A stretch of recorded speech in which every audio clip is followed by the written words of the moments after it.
বাইদেৱে মোক কয় ছাৰ আপোনাৰ গাড়ী পৰা নাই নহয় খং কৰা নাই এই কথাটো মোকো সূৰ্যদা আজি কৈছো আপোনাক বহুতবাৰ কৈছে যে কেশৱানন্দ দেৱগোস্বামী ছাৰে গালি নকৰা মানুহ তুমি আৰু সূৰ্যহে হ'বা বুজিছা হয় তেখেতে মানে মই কৈছোৱে যে দুৰ্বাসা বুলিয়ে কয় মই 1999 বছৰত মই PhD ডিগ্ৰী লাভ কৰিলোঁ আৰু এই বিষয়ে আগতে কোনেও গৱেষণা কৰা নাই তেতিয়া কিতাপখন যেতিয়া ছাৰে ক'লে এই তুমি এই বিষয়ে লিখিলাই নেকি মইহে লিখিম বুলি ভাবি আছিলোঁ মই বোলো ছাৰ মই লিখিলোঁ আপুনি বেয়া চা নাপায় নাই কেলৈ বেয়া পাওঁ তাৰপিছত নেওগ ছাৰক যেতিয়া কিতাপখন দিলোঁ মই নেওগ ছাৰ এই ক'ত পালা তুমি লিখা কথা ক'ত পালা মই বোলো ছাৰ বিচাৰি উলিয়াইছোঁ আপোনালোকৰ পদাংক অনুসৰণ কৰি আৰু এখন বিকাশ চন্দ্ৰ বৰগোহাঁই এখন কিতাপৰ কথা ক'লে human sacrifice and head hunting in north east India এখন কিতাপ মই নাই পঢ়া আজিহে শুনিছোঁ আমাৰ অতি শ্ৰদ্ধাৰ ডক্টৰ সূৰ্য দাস আমি বিহুৰ বতৰত আহিছোঁ বহাগৰ বিহুৰ বতৰ গতিকে অসমীয়া জাতিৰ চিনাকি এখনি চেলেং চাদৰেৰে আমি তেখেতক এই অনুষ্ঠানটিত লৈ স্বাগতম জনাইছোঁ সূৰ্যদা বহাগ বিহুৰ উল্লেখ জনাইছোঁ আপুনি সুস্বাস্থ্যৰ গৰাকী হৈ বছৰটো আপোনাৰ ভাল হওক মই সকলোৰে বছৰটো ভালে কুশলে যোৱাটো কামনা কৰিছোঁ আৰু সকলোৰে সুস্বাস্থ্য আৰু সুদীৰ্ঘ জীৱন কামনা কৰিলোঁ আমাৰ এটা অনুষ্ঠান ইউটিউব চেনেল দ্য ৰিয়েল মিৰৰ এই অনুষ্ঠানটোৰ পৰা আহিছোঁ আমি আপোনাৰ লগত আপুনি আচলতে আপোনাৰ পৰা শিকিবলগীয়া জানিবলগীয়া বহু কথা আছে কোনটো দিশ আমি এৰি যাম কোনটো ধৰিম এনেকুৱা ধৰণৰ কথাবোৰ আছে ঠিক মই প্ৰথমতে সূৰ্যদা আপোনাক সুধিব খুজিছোঁ বৰ্তমান অসমৰ সমাজ জীৱন লগতে মই সাঙুৰি দিব খুজিছোঁ অসমীয়া সাহিত্য সংস্কৃতিৰ যি গতি প্ৰকৃতি ধাৰা তাক আপুনি খুব সূক্ষ্মভাৱে পৰ্যবেক্ষণ কৰি আছে আমি দেখিছোঁ আপোনাৰ লেখনিত আমি পাইছোঁ তথাপিও আপুনি কি ক'ব আপুনি বৰ্তমানৰ অসমীয়া সমাজ জীৱন অসমীয়া সাহিত্য সংস্কৃতিৰ গতি প্ৰকৃতিৰ ৰেহ ৰূপ এই সম্পৰ্কে আপোনাৰ পৰা জানিব খোজোঁ নহয় আমাৰ সাহিত্য সংস্কৃতিৰ বুৰঞ্জী আমি অধ্যয়ন কৰি আমি দেখোঁ এটা সমৃদ্ধিৰ যুগৰ পিছত এটা মানে জোৱাৰৰ পিছত এটা ভাটা আহে যেনেকৈ আমাৰ নৱবৈষ্ণৱ যুগৰ যিটো সমৃদ্ধি তাৰপিছত এটা ভাটা আহিছিলে আৰু ব্ৰিটিছ অহাৰ আগে আগে সেই ভাটাটো সেই সমৃদ্ধিকে সুশীৰ্ণ হৈ গৈছিলে ঠিক তেনেকৈ আমাৰ অসমত যেতিয়া ৰোমান্টিক সাহিত্যৰ ধৰণ নামি আহিছিল তাৰপিছত আধুনিক সাহিত্য আৰম্ভ হ'ল কিন্তু যোৱা শতিকা পাৰ হোৱাৰ পিছত এতিয়া যেন তাত কিছু ভাটা আহিছে আমি সেই সময়ত যিসকল বৰেণ্য লেখক সাহিত্যিক বা সমালোচকক পাইছিলোঁ সেই ঠাই পূৰণ কৰিবলৈ যেন এতিয়া মানে তেনেকুৱা গুণী জ্ঞানী মানুহৰ অভাৱ হৈছে তেনেকুৱা এটা মোৰ ধাৰণা হয় নহয় আপুনি ক'ব খোজে নেকি ধৰক লক্ষ্মীনাথ বেজবৰুৱা বাণীকান্ত কাকতি মহেশ্বৰ নেওগ এইসকলৰ পাছত অসমীয়া সমাজ বুলিয়েই মই কৈছোঁ সমাজ জীৱন বা অসমীয়া সাহিত্যৰ গতিটো ক'ৰবাত ক'ব নোৱাৰাকৈ কিবা বেলেগ সুঁতি ল'ব খুজিছে নেকি বেলেগ সুঁতি বুলি ক'ব মই খোজা নাই কিন্তু এটা যেতিয়া ভাটা আহে হয় সেই ভাটা যোৱাৰ পিছত যে ভাটা আহে এটা যেন ধাৰ যেন এটা ক্ষীণ হৈ গৈছে এটা প্ৰবল সুত যেন এটা লাহে লাহে ক্ষীণতাৰ ফালে গুচি গৈছে তেনেকুৱা এটা ধাৰণা হয় আৰু একেবাৰে যে ক্ষীণ হ'ব তেনেকুৱা নহয় দুই চাৰিজন লেখক লেখিকা ওলাইছে ভাল লিখি আছে ভাল লিখিব আৰু তেনেধৰণে চলি থাকিব আকৌ এদিন হয়তো ভাল যুগ আহিব আমি সেইটোকে আশা কৰোঁ সেইটো আমি আশাবাদী মই লগতে আপোনাক আপোনাৰ সাহিত্য চৰ্চাৰ দিশলৈ এটা যাওঁ আমিও আপোনাক আচলতে খুব বেছিভাৱেও নহ'লেও আপোনাক এটা পৰ্যবেক্ষণ কৰি পাইছোঁ যে মহাত্মা গান্ধী সম্পৰ্কে অসমীয়া সাহিত্যৰ এটা অভাৱ আছে সেই দিশটোত কিন্তু আপুনি কিছু কাম কৰিছে অসমীয়া সাহিত্যত মহাত্মা গান্ধী আপুনি তেনেকুৱা ধৰণৰ কিছু গীত পদো সংগ্ৰহ কৰিছে মহাত্মা গান্ধীয়ে দেশ স্বাধীন কৰিলে এনেকুৱা ধৰণৰ স্বাধীনতাৰ লগত যিখিনি গীত পদ এই কথাখিনি কিন্তু অসমীয়া সাহিত্যত খুব কম চৰ্চা হৈছে ধৰক অসমীয়া সাহিত্যই আপুনি যিটো কথা ক'লে এটা পৰ্যায়তে আছে ধৰক এনেকুৱাকৈ আমি ক'ব পাৰোঁ যে অসমীয়া সমাজ জীৱনত ডকাইতৰ ওপৰতো আজিলৈকে এখন ভাল কিতাপ হোৱা নাই এনেকুৱা ধৰণৰ কৰিবলগীয়া কাম বহুত আছে বা চোৰ সম্পৰ্কে নাই হোৱা বা অসমীয়া সমাজতে গোলা বাৰু কি তৈয়াৰ কৰিছিল এই ধৰণৰ কথা যিমান সূক্ষ্মভাৱে বিস্তাৰিতভাৱে আলোচনা হ'ব লাগিছিল নাই হোৱা কিন্তু আপোনাক আমি এটা লক্ষ্য কৰি দেখিছোঁ যে এই দিশটোত আপুনি কিছু কাম কৰিছে মহাত্মা গান্ধী অসমীয়া সাহিত্য অসমীয়া গীত মাত এই কথাটো আপোনাক কেনেধৰণে আপুনি এই কথাটোৰ দিশটোৰ প্ৰতি অনুপ্ৰাণিত হ'ল আচলতে মই সাহিত্য ছাত্ৰৰ লগতে মই অসমৰ বা দেশৰ বুৰঞ্জীৰ প্ৰতি অনুৰাগী মই আকাশবাণীত চাকৰি কৰি থাকোঁতেই সেই কথাটো সূৰ্যদা আমি পাতিমেই আকাশবাণীটো এটা বেলেগ বিষয় পাতিমেই আপুনি প্ৰসংগক্ৰমে চুই গৈছে এইটো চুব পাৰিব আপুনি নহয় মই সকলো কামৰ উৎস বা প্ৰেৰণা হ'ল আকাশবাণী হয় হয় আকাশবাণীত এটা আমি চাকৰি কৰি থাকোঁতে এটা বস্তু আহিছিলে নৰ্থ ইষ্ট পেকেজ বুলি তাত নতুন নতুন প্ৰগ্ৰেম কৰিব লাগে তাৰ কাৰণে বিভিন্ন বিষয় অনুসন্ধান কৰিব লাগে।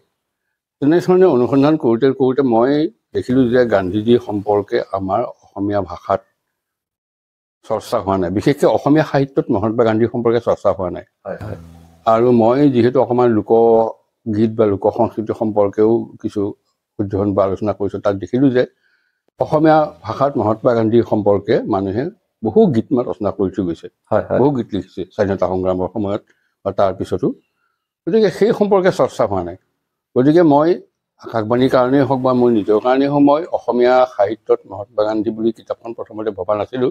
কিন্তু অসমীয়া লোকসাহিত্যত বিশেষকৈ বিহু গীতত, তাৰপিছত অসমীয়া আমাৰ কামৰূপী লোকগীতত, দৰঙী লোকগীতত, এই যে বিভিন্ন লোকগীতত মহাত্মা গান্ধীক কেনেধৰণে দৃষ্টি চোৱা হৈছে, বা আধুনিক অসমীয়া কবিতাত, আধুনিক অসমীয়া গীতত মহাত্মা গান্ধীক বিভিন্ন ধৰণে গীতিকাৰ গায়কসকলে তেওঁলোকে পৰ্যবেক্ষণ কৰিছে।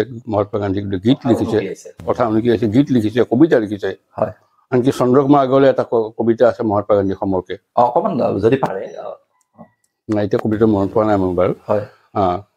কিন্তু আমাৰ অতুল চন্দ্ৰ হাজৰিকাৰ এটা কবিতা আছে, আমি সৰুতে স্কুলত পঢ়িছিলোঁ, আমাৰ বাপুজী মানুহ নাছিল নৰপে ভগৱান, গোটেই বিশ্বৰ সমস্তৰে তাৰ গায়িক বন্দনা গান।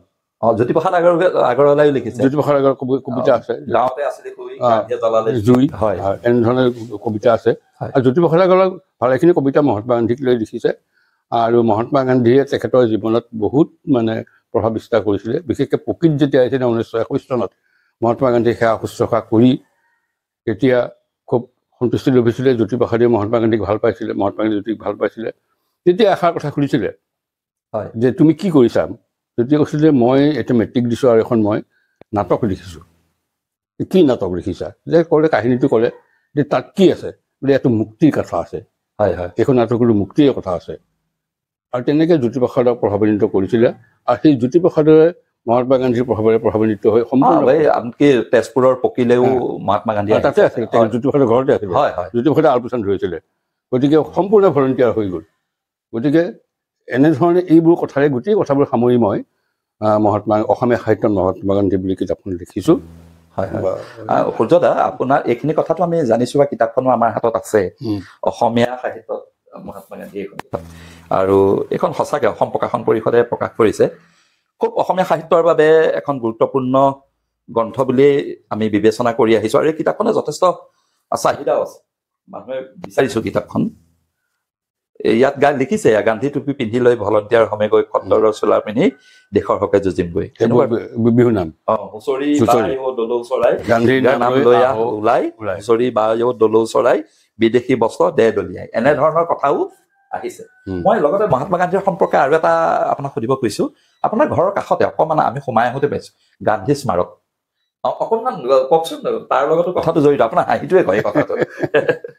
আমি তেতিয়া প্ৰাইমেৰী স্কুল পাছ কৰি, মই প্ৰাইমেৰী স্কুল পাছ কৰিছোঁ 1962 চনত। আৰু 63 চনত মই তাৰ কাষতে থকা যিখন ME স্কুল, মধ্য ইংৰাজী বিদ্যালয়ত মই এডমিশ্যন লৈছিলোঁ। আৰু তালৈ অহা যোৱা কৰাৰ পৰা দেখিলোঁ যে এখন গান্ধী স্মাৰক নিধি নামৰ এটা প্ৰতিষ্ঠান এটা আৰম্ভ হৈছে। সেই প্ৰতিষ্ঠানটোত আমি স্কুলৰ পৰা প্ৰায় গৈছিলোঁ। আৰু সেই প্ৰতিষ্ঠানটো ভাৰতবৰ্ষত বিভিন্ন ঠাইত আছে গান্ধী স্মাৰক নিধি। অসমৰ শাখাটো ইয়াতে স্থাপন কৰা হৈছিলে। এই তেতেলীয়া নহয়, সেইখিনি আমাৰ নাহৰগুৰি বুলি কয়। তেতেলীয়াৰ পৰা পাৰ হৈ সেইখিনি আমাৰ নাহৰগুৰি বুলি কয়। আৰু স্কুলখনৰ থকা ঠাইখিনিৰ নাম হ'ল নাহৰগুৰি ঘাট, এই দুৱনি বিলৰ পাৰত। আৰু সেই গান্ধী স্মাৰক নিধিত মানে সেই সময়ৰ অসমৰ যিসকল ৰাজনৈতিক নেতা আৰু গান্ধীবাদী যিসকল কৰ্মী, সেই কৰ্মীসকল ইয়াত আছিলেহি।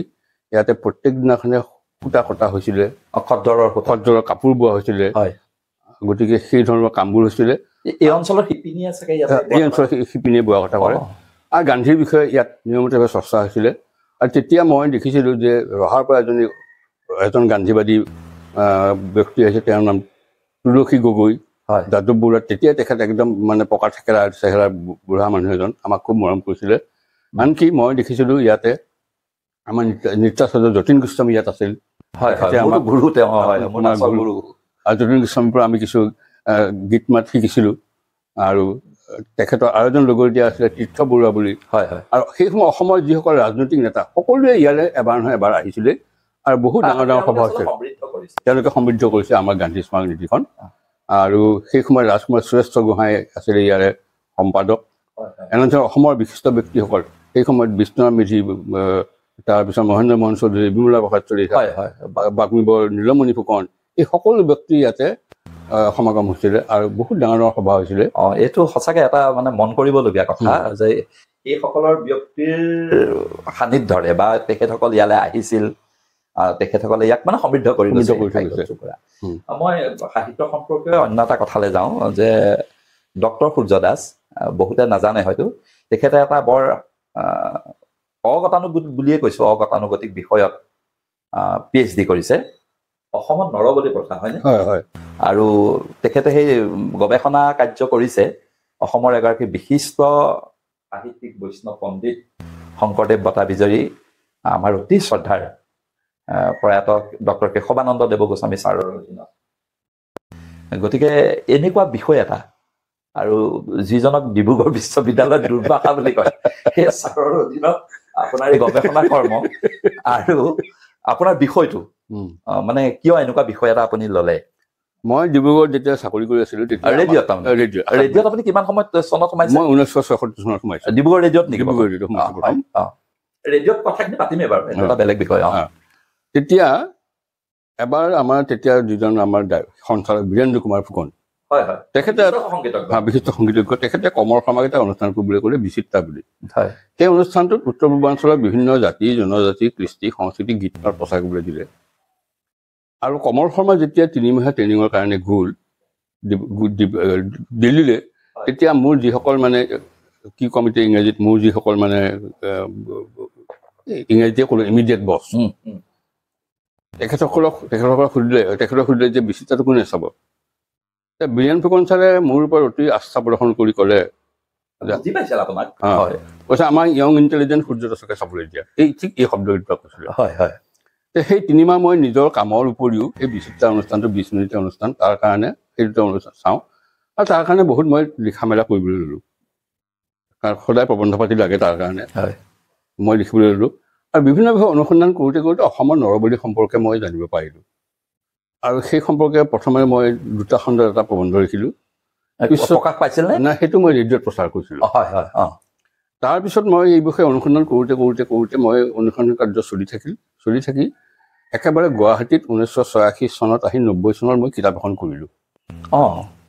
এইটো শ্বিলঙতো মোৰ অনুসন্ধান চলিল, শিলচৰত থাকোঁতেও কিছু অনুসন্ধান চলিল, বিভিন্ন কিতাপ। চাকৰি সূত্ৰে আপুনি বেলেগ বেলেগ মই ডিব্ৰুগড়ৰ পৰা শিলচৰলৈ গ'লোঁ, শিলচৰৰ পৰা শ্বিলঙলৈ আহিলোঁ, গুৱাহাটীৰ পৰা আকৌ শ্বিলঙলৈ গ'লোঁ।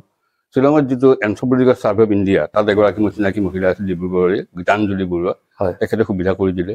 তাতে মই বহু বিষয়ে কিতাপ পত্ৰ চাই মই শেষত 90 চনত কিতাপখন কৰিলোঁ, অসমৰ ধৰ্মীয় পৰম্পৰাত নৰবলি বুলি। কিতাপখন মই নিজে প্ৰকাশ কৰিলোঁ, মোৰ 2জন বন্ধু পৱনী বৰা আৰু অপূৰ্ব বৰাৰ উৎসাহ উদ্দীপনাত। তাৰপিছত মই 93 চনত শ্বিলঙলৈ বদলি হৈ গ'লোঁ। ইতিমধ্যে মোৰ এটা ইচ্ছা আছিল যে মই আৰু আকাশত বুলি চাকৰি কৰি বাহিৰে কলেজত সোমাব লাগে। কিন্তু কলেজত সোমাবলৈ মোৰ অৰ্হতা নাই।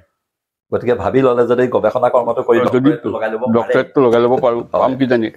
কিন্তু 2জন গাইডে মোক, 2জন নিৰ্দেশকে মোক 2টা ছাবজেক্ট দিলে। এই ছাবজেক্ট দুটা মনপুত নহ'ল। এটা ছাবজেক্ট মনপুত হৈছিল, কিন্তু মোৰ নিৰ্দেশকে সময় নিদিয়ে। এখন মই 2জনকে ৰিজেক্ট কৰিলোঁ, মানে বাদ দিলোঁ, মই আপোনালোকৰ গৱেষণা নকৰোঁ। সেই সময়তে ডক্টৰ কেশৱানন্দ দেৱগোস্বামী ছাৰৰ এৰি অহা গাঁও বুলি কিতাপখনৰ সমালোচনা পঢ়িলোঁ। ডিব্ৰুগড় বিশ্ববিদ্যালয় প্ৰথম প্ৰকাশ কৰিছে। তাৰ পাছত ছাৰক মই ক'লোঁ, ছাৰ আপুনি কিতাপখন পঠিয়াই দিয়কচোন। ছাৰে কিতাপখন পঠিয়াই দিলে। মই আকৌ তাৰ আগতে কেশৱানন্দ দেৱগোস্বামী ছাৰৰ লগত আপোনাৰ এটা চিনা পৰিচয় আছিল? চিনা পৰিচয় আছে, মানে এইখিনিতে প্ৰসংগ কৈ থব পাৰি। ছাৰে মোৰ সাক্ষাৎকাৰ লৈছিলে ডিব্ৰুগড় কেন্দ্ৰত। আৰু ছাৰৰ ছাত্ৰী দীপ্তিজ্যোতি দাসক মই বিয়া কৰাইছিলোঁ। গতিকে সম্পৰ্কটা আছিল, কিন্তু ইমান গভীৰ নাছিল। ছাৰক মই কিতাপখন পঠিয়াই দিলোঁ, অসমৰ ধৰ্মীয় পৰম্পৰা নৰবলি। ছাৰে এখন চিঠি দিলে যে এইখন দেখোন বহু গৱেষণা গ্ৰন্থতকৈ উন্নত মানৰ কিতাপ, গৱেষণা কৰিব পাৰে দেখোন। এনেকৈ মানে চিঠিখন দিলে আপুনি? মই শ্বিলঙত। ছাৰলৈ সেইটো 1993-94 চন হ'ব। ছাৰে ক'লে মই কথাটো জগৰহে লগালোঁ, এই বুলি কৈ আকৌ ছাৰে গোটেই ফৰ্ম চৰ্ম চব পঠিয়াই দিলে। মই সেইবোৰ ফিল আপ কৰি ছাৰলৈ পঠিয়াই দিলোঁ। এবাৰ ছাৰে মাতি পঠিয়ালে, ছাৰে গৈ নিজে গৈ ক'ত কি টকা পইচা দিব লাগে চব ঠিক ঠাক কৰি দিলে। এনেকৈ মোৰ গৱেষণা কাৰ্যটো আৰম্ভ হ'ল। আকৌ নতুনকৈ লিখিবলৈ ল'লোঁ, নতুনকৈ আকৌ গৱেষণা অধ্যয়ন আৰম্ভ হ'ল। আৰু শেষত 1999 চনত মই PhD ডিগ্ৰী পালোঁ।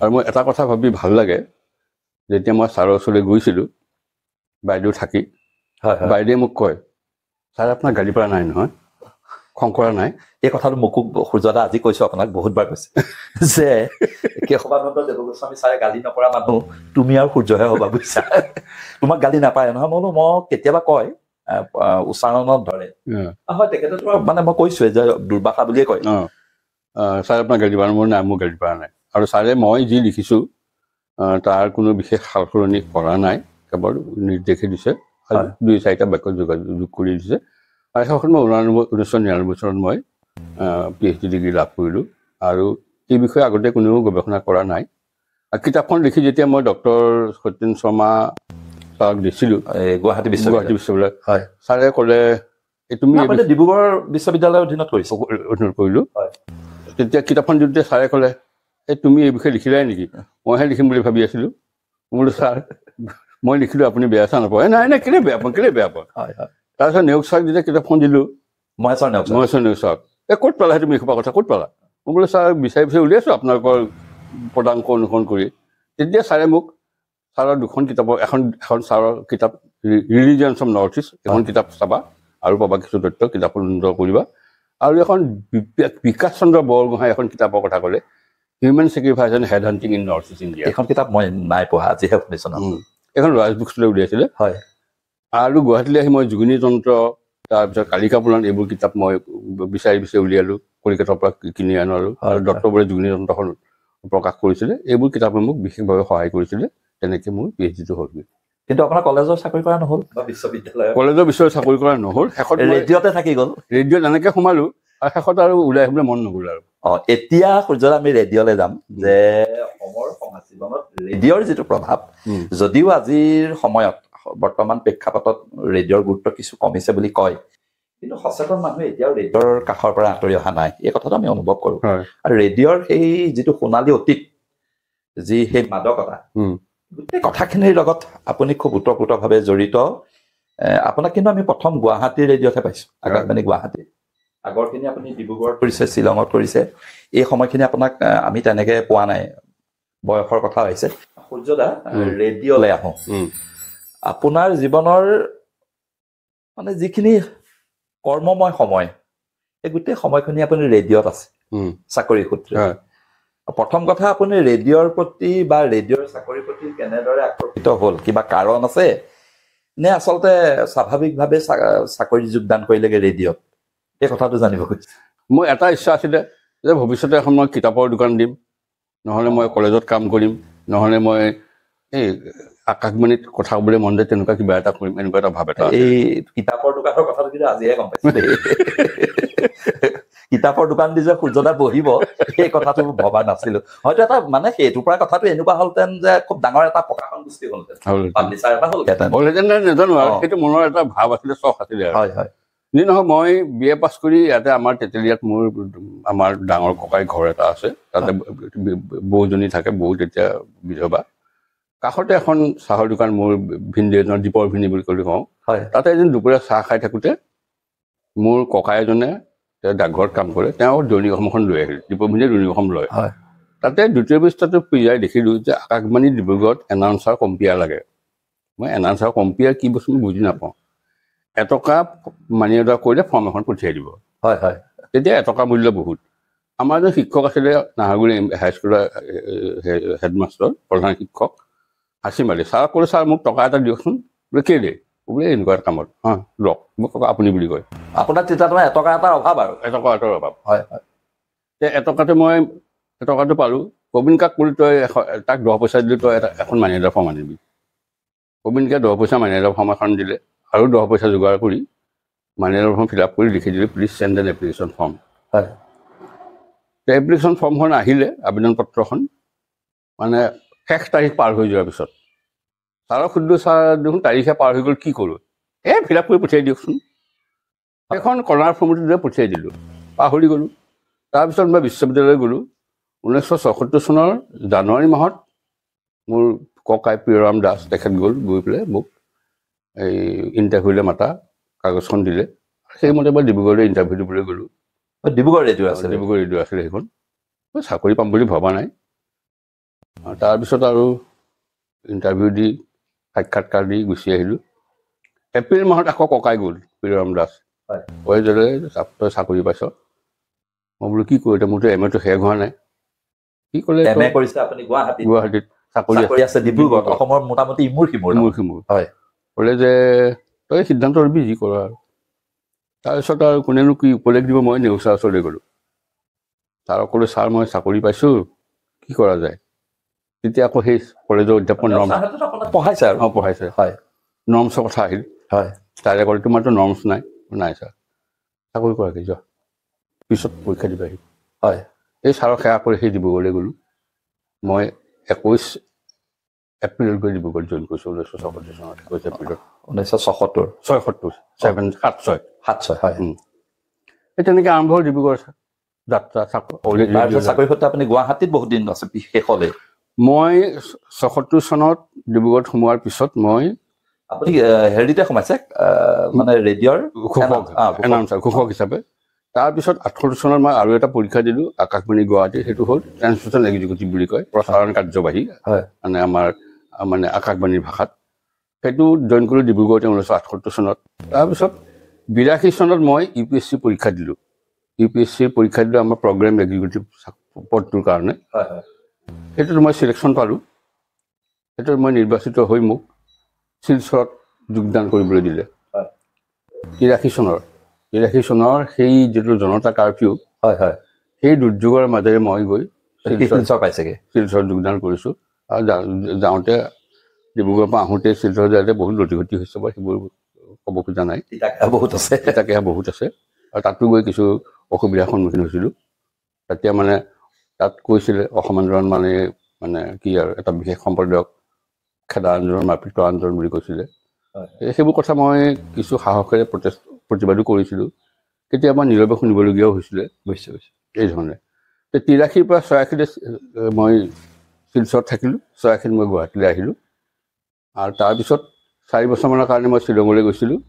বাকী বেছিভাগ সময় মই গুৱাহাটীত কটাইছোঁ একেবাৰে। আৰু শেষত আপুনি আকাশবাণী গুৱাহাটীৰ পৰাই কেন্দ্ৰ সঞ্চালক হিচাপে আপুনি মানে অব্যাহতি ল'লে, অৱসৰ গ্ৰহণ কৰি